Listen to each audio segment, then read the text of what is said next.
Prapathakas 8 of the Chandogya Upanishad, translated by Max Müller.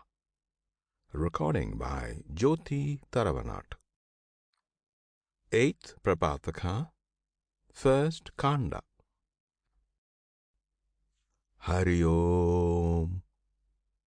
There is the city of Brahman, the body, and in it the palace, the small lotus of the heart, and in it that small ether. Now what exists within that small ether, that is to be sought for, that is to be understood.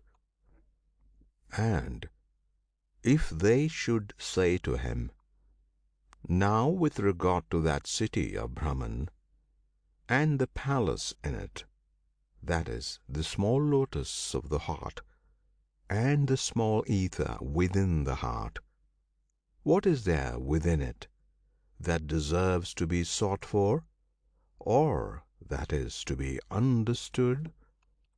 Then he should say, as large as this ether all space is, so large is that ether within the heart. Both heaven and earth are contained within it, both fire and air, both sun and moon, both lightning and stars, and whatever there is of him, the Self, here in the world, and whatever is not, that is, whatever has been or will be, all that is contained within it. And if they should say to him, if everything that exists is contained in that city of Brahman, all beings and all desires, whatever can be imagined or desired, then what is left of it when old age reaches it and scatters it, or when it falls to pieces? Then he should say, by the old age of the body, that the ether or Brahman within it does not age; by the death of the body, that the ether or Brahman within it is not killed; that the Brahman is the true Brahma's city, not the body. In it all desires are contained. It is the Self, free from sin, free from old age, from death and grief, from hunger and thirst, which desires nothing but what it ought to desire, and imagines nothing but what it ought to imagine. Now, as here on earth people follow as they are commanded, and depend on the object which they are attached to, be it a country or a piece of land, and as here on earth whatever has been acquired by exertion perishes, so perishes whatever is acquired for the next world by sacrifices and other good actions performed on earth. Those who depart from hence without having discovered the Self and those true desires, for them there is no freedom in all the worlds. But those who depart from hence after having discovered the Self and those true desires, for them there is freedom in all the worlds. 2nd Kanda. Thus, he who desires the world of the fathers, by his mere will the fathers come to receive him, and having obtained the world of the fathers, he is happy. And he who desires the world of the mothers. By his mere will the mothers come to receive him, and having obtained the world of the mothers, he is happy. And he who desires the world of the brothers, by his mere will the brothers come to receive him, and having obtained the world of the brothers, he is happy. And he who desires the world of the sisters, by his mere will the sisters come to receive him, and having obtained the world of the sisters, he is happy. And he who desires the world of the friends, by his mere will the friends come to receive him, and having obtained the world of the friends, he is happy. And he who desires the world of perfumes and garlands, Gandhamalaya, by his mere will perfumes and garlands come to him, and having obtained the world of the perfumes and garlands, he is happy.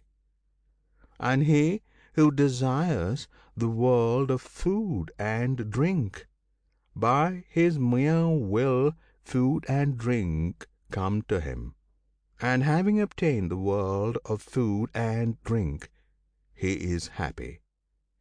And he who desires the world of song and music, by his mere will song and music will come to him, and having obtained the world of song and music, he is happy.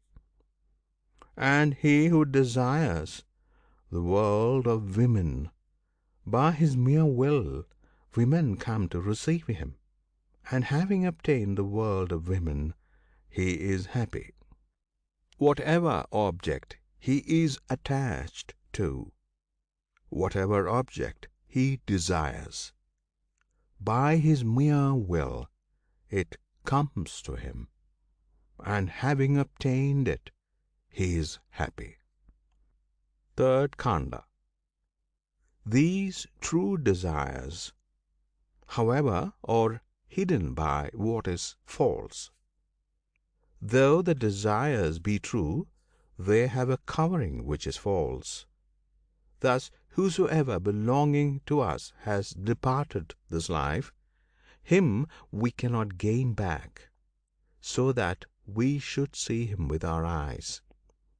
Those who belong to us, whether living, are departed, and whatever else there is which we wish for and do not obtain, all that we find there, if we descend into our heart, where Brahman dwells, in the ether of the heart. There are all our true desires, but hidden by what is false.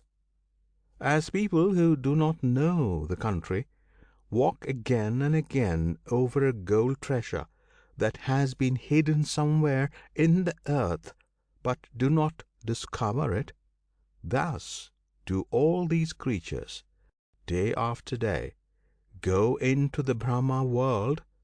They are merged in Brahman while asleep, and yet do not discover it, because they are carried away by untruth. They do not come to themselves, that is, they do not discover the true self in Brahman dwelling in the heart. That self abides in the heart, and this is the etymological explanation.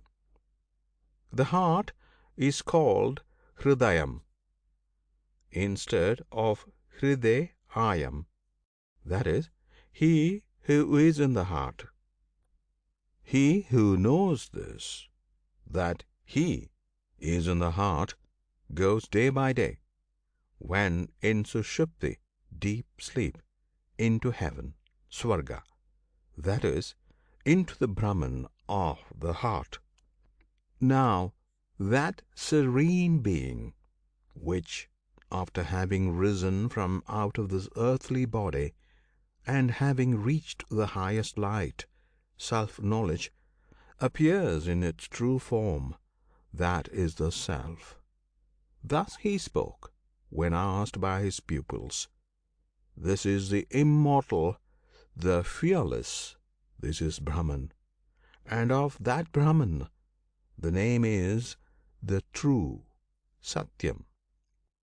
This name Satyam consists of 3 syllables: Sat, Ti, Yam.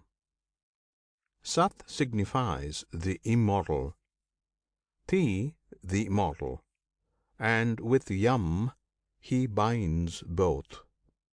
Because he binds both, the immortal and the mortal, therefore it is Yam.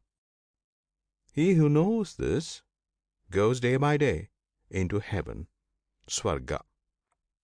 Fourth Kanda. That Self is a bank, a boundary, so that these worlds may not be confounded. Day and night do not pass that bank, nor old age, death, and grief, neither good nor evil deeds. All evildoers turn back from it, for the world of Brahman is free from all evil. Therefore, he who has crossed that bank, if blind, ceases to be blind; if wounded, ceases to be wounded; if afflicted, ceases to be afflicted. Therefore, when that bank has been crossed, night becomes day indeed, for the world of Brahman is lighted up once for all. And that world of Brahman belongs to those only who find it by abstinence. For them there is freedom in all the worlds. Fifth Kanda. What people call sacrifice, yajna, that is really abstinence, brahmacharya. For he who knows obtains that world of Brahman which others obtain by sacrifice, by means of abstinence. What people call sacrifice, ishta, that is really abstinence. For by abstinence, having reached ishtva, he obtains the Self. What people call sacrifice, satrayana, that is really abstinence. For by abstinence he obtains from the Sat, the True, the safety, trana, of the Self. What people call the vow of silence, mauna, that is really abstinence. For he who by abstinence has found out the Self, meditates, maunate. What people call fasting, anaskayana, that is really abstinence. For that Self does not perish, nanasyati, which we find out by abstinence. What people call a hermit's life, aranyayana, that is really abstinence. Ara and Nya are 2 lakes in the world of Brahman, in the 3rd heaven from hence. And there is the lake Airamadiya and the Aswatha tree, showering down Soma, and the city of Brahman, Hiranyagarbha, Aparajita, and the golden Prabhu Vimita, the hall built by Prabhu Brahman. Now that world of Brahman belongs to those who find the lakes of Ara and Nya in the world of Brahman by means of abstinence. For them there is freedom in all the worlds. Sixth Kanda. Now those arteries of the heart consist of a brown substance, of a white, blue, and red substance. And so is the sun, brown, white, blue, yellow, and red. As a very long highway goes to two places, to one at the beginning and to another at the end, so do the rays of the sun go to both worlds, to this one and to the other. They start from the sun and enter into those arteries. They start from those arteries and enter into the sun. And when a man is asleep, reposing, and at perfect rest, so that he sees no dream, then he has entered into those arteries. Then no evil touches him, for he has obtained the light of the sun. And when a man falls ill, then those who sit round him say, "Do you know me? Do you know me?" As long as he has not departed from this body, he knows them. But when he departs from this body, then he departs upwards by those very rays, towards the worlds which he has gained by merit, not by knowledge. Or he goes out while meditating on Om, and thus securing an entrance into the Brahmaloka. And while his mind is failing, he is going to the sun. For the sun is the door of the world of Brahman.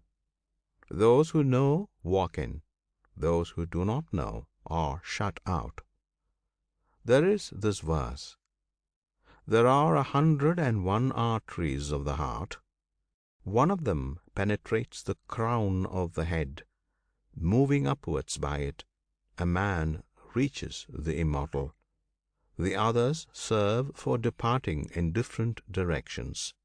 Yeah, in different directions. Seventh Kanda. Prajapati said, the self which is free from sin, free from old age, free from death and grief, from hunger and thirst, which desires nothing but what it ought to desire, and imagines nothing but what it ought to imagine, that it is which we must search out, that it is which we must try to understand. He who has searched out that self and understands it obtains all the worlds and all desires. The Devas, gods, and Asuras, demons, both heard these words and said, "Well, let us search for that self by which, if one has searched it out, all worlds and all desires are obtained." Thus saying, Indira went from the Devas, Virochana from the Asuras, and both, without having communicated with each other, approached Prajapati, holding fuel in their hands, as is the custom for pupils approaching their master. They dwelt there as pupils for 32 years. Then Prajapati asked them, "For what purpose have you both dwelt here?" They replied, "A saying of yours is being repeated, namely, the self which is free from sin, free from old age, from death and grief, from hunger and thirst, which desires nothing but what it ought to desire, and imagines nothing but what it ought to imagine, that it is which we must search out, that it is which we must try to understand. He who has searched out that self and understands it obtains all worlds and all desires." Now we both have dwelt here because we wish for that self. Prajapati said to them, "The person that is seen in the eye, that is the self. That is what I have said. This is the immortal, the fearless. This is Brahman." They asked, "Sir, he who is perceived in the water, and he who is perceived in a mirror, who is he? He replied, He himself, indeed, is seen in all these. 8th Kanda. Look at yourself in a pan of water, and whatever you do not understand of yourself, come and tell me. They looked in the water pan. Then Prajapati said to them, What do you see? They said, We both see the self thus altogether, a picture, even to the very hairs and nails. Prajapati said to them, After you have adorned yourself, have put on your best clothes and cleaned yourself, look again into the water pan. They, after having adorned themselves, having put on their best clothes and cleaned themselves, looked into the water pan. Prajapati said, What do you see? They said, Just as we are, well adorned, with our best clothes and clean, thus we are both there, Sir, well adorned, with our best clothes and clean. Prajapati said, That is the Self. This is the Immortal, the Fearless. This is Brahman. Then both went away, satisfied in their hearts. And Prajapati, looking after them, said, They both go away without having perceived and without having known the Self, and whoever of these two, whether Devas or Asuras, will follow this doctrine, Upanishad, will perish. Now Virochana, satisfied in his art, went to the Asuras and preached that doctrine to them, that the Self, the body alone, is to be worshipped, that the Self, the body alone, is to be served, and that he who worships the Self and serves the Self gains both worlds, this and the next. Therefore they call even now a man who does not give alms here, who has no faith and offers no sacrifices, an Asura. For this is the doctrine, Upanishad, of the Asuras. They deck out the body of the dead with perfumes, flowers, and fine raiment by way of ornament, and think they will thus conquer that world. 9th Kanda. But Indra, before he had returned to the Devas, saw this difficulty. As this Self, the shadow in the water, is well adorned when the body is well adorned, well dressed when the body is well dressed, well cleaned if the body is well cleaned, that Self will also be blind if the body is blind, lame if the body is lame, crippled if the body is crippled, and will perish, in fact, as soon as the body perishes. Therefore, I see no good in this doctrine. Taking fuel in his hand, he came again as a pupil to Prajapati. Prajapati said to him, Mahavat Indra, as you went away with Virochana satisfied in your heart, for what purpose did you come back? He said, Sir, as this Self, the shadow, is well adorned when the body is well adorned, well dressed when the body is well dressed, well cleaned if the body is well cleaned, that Self will also be blind if the body is blind, lame if the body is lame, crippled if the body is crippled, and will perish, in fact, as soon as the body perishes. Therefore, I see no good in this doctrine. So it is indeed, Mahavat, replied Prajapati. But I shall explain him, the true Self, further to you. Live with me another 32 years. He lived with him another 32 years. And then Prajapati said, 10th Kanda. He who moves about happy in dreams, he is the Self. This is the Immortal, the Fearless. This is Brahman. Then Indra went away satisfied in his heart. But before he had returned to the Devas, he saw this difficulty. Although it is true that Self is not blind, even if the body is blind, nor lame if the body is lame, though it is true that Self is not rendered faulty by the faults of it, the body, nor struck when the body is struck, nor lamed when it is lamed, yet it is as if they struck him, the Self, in dreams, as if they chased him. He becomes even conscious, as it were, of pain and sheds tears. Therefore I see no good in this. Taking fuel in his hands, he went again as a pupil to Prajapati. Prajapati said to him, Mahavat, as you went away satisfied in your heart, for what purpose did you come back?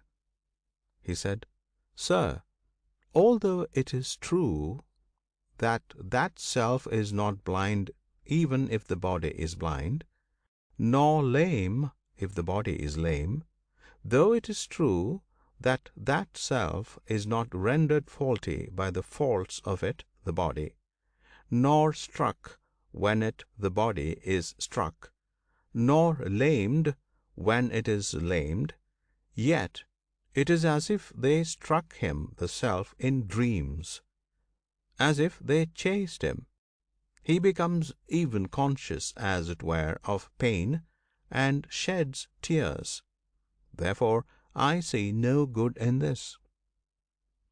So it is indeed, Mahavat, replied Prajapati. But I shall explain him, the true Self, further to you. Live with me another 32 years. He lived with him another 32 years. Then Prajapati said, 11th Kanda. When a man, being asleep, reposing, and at perfect rest, sees no dreams, that is the Self. This is the Immortal, the Fearless. This is Brahman. Then Indra went away satisfied in his heart. But before he had returned to the Devas, he saw this difficulty. In truth, he thus does not know himself, his Self, that he is I, nor does he know anything that exists. He is gone to utter annihilation. I see no good in this. Taking fuel in his hand, he went again as a pupil to Prajapati. Prajapati said to him, Mahavat, as you went away satisfied in your heart, for what purpose did you come back? He said, Sir, in that way he does not know himself, his Self, that he is I, nor does he know anything that exists. He is gone to utter annihilation. I see no good in this. So it is indeed, Mahavat, replied Prajapati. But I shall explain him, the true Self, further to you, and nothing more than this. Live here other 5 years. He lived there other 5 years. This made in all 101 years, and therefore it is said that Indra Mahavat lived 101 years as a pupil with Prajapati. Prajapati said to him, 12th Kanda. Mahavat, this body is mortal, and always held by death. It is the abode of that Self which is immortal and without body. When in the body, by thinking this body is I, and I am this body, the Self is held by pleasure and pain. So long as he is in the body, he cannot get free from pleasure and pain. But when he is free of the body, when he knows himself different from the body, then neither pleasure nor pain touches him. The wind is without body. The cloud, lightning, and thunder are without body, without hands, feet, etc. Now, as these, arising from this heavenly ether, space, appear in their own form as soon as they have approached the highest light, thus does that serene being, arising from this body, appear in its own form as soon as it has approached the highest light, the knowledge of Self. He, in that state, is the highest person, Uttama Purusha. He moves about there, laughing or eating, playing and rejoicing in his mind, be it with women, carriages, or relatives, never minding that body into which he was born. Like as a horse attached to a cart, so is the spirit, prana, prajnatman, attached to this body. Now, where the sight has entered into the void, the open space, the black pupil of the eye, there is the person of the eye. The eye itself is the instrument of seeing. He who knows, let me smell this, he is the Self. The nose is the instrument of smelling. He who knows, let me say this, he is the Self. The tongue is the instrument of saying. He who knows, let me hear this, he is the Self. The ear is the instrument of hearing. He who knows, let me think this, he is the Self. The mind is his divine eye. He, the Self, seeing these pleasures, which to others are hidden like a buried treasure of gold, through his divine eye, that is, the mind, rejoices. The Devas who are in the world of Brahman meditate on that Self, as taught by Prajapati to Indra, and by Indra to the Devas. Therefore, all worlds belong to them, and all desires. He who knows that Self and understands it obtains all worlds and all desires. Thus said Prajapati. Yeah, thus said Prajapati. 13th Kanda. From the dark, the Brahman of the heart, I come to the nebulous, the world of Brahman. From the nebulous to the dark, shaking off all evil, as a horse shakes his hairs, and as the moon frees herself from the mouth of Rahu, having shaken off the body, I obtain, self-made and satisfied, the uncreated world of Brahman. Yeah, I obtain it. 14th Kanda. He who is called Ether, Akasa, is the reveller of all forms and names. That within which these forms and names are contained is the Brahman, the immortal, the Self. I come to the hall of Prajapati, to the house. I am the glorious among Brahmans, glorious among princes, glorious among men. I obtained that glory. I am glorious among the glorious. May I never go to the white, toothless, yet devouring white abode. May I never go to it. 15th Kanda.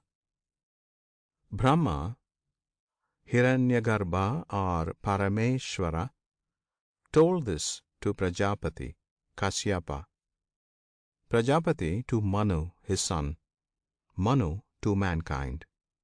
He who has learnt the Veda from a family of teachers, according to the sacred rule, in the leisure time left from the duties to be performed for the Guru, who, after receiving his discharge, has settled in his own house, keeping up the memory of what he has learnt by repeating it regularly in some sacred spot, who has begotten virtuous sons, and concentrated all his senses on the Self, never giving pain to any creature, except at the tirthas, sacrifices, etc.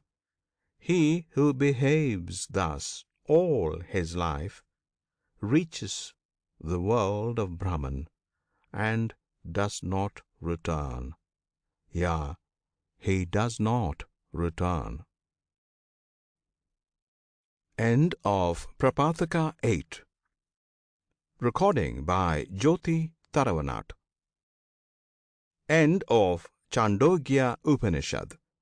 Translated by Max Müller.